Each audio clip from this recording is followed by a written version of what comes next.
நல்ல நிலையில் அமர்ந்து தொழில் ஸ்தானாதிபதி சம்பந்தம் சனி சம்பந்தம் பெறுகிற பொழுது தொழில் ரீதியாக மிகப்பெரிய அளவில் கடன் கிடைக்கக்கூடிய சூழ்நிலை ஏற்படும். அந்த கடன் நல்லதுக்காக தான். அதனால் கடனால் மேன்மை அடையக்கூடிய வாய்ப்பு இந்த ஜாதகருக்கு, இந்த லக்னக்காரர்களுக்கு உண்டு, ஒரு சிலருக்கு. அடுத்தபடியாக களத்திரஸ்தானாதிபதி பாக்கியஸ்தானத்தில் அமர்ந்ததால் மனைவியால் யோகம் உண்டு.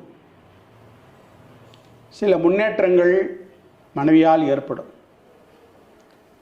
குடும்பஸ்தானத்தில் கேதுவும் அஷ்டமத்திலே ராகுவும் சஞ்சரிக்கிறபடினாலே குடும்பத்தில் சில கலப்பு திருப்பணம் ஏற்படக்கூடிய வாய்ப்புகள் உண்டு.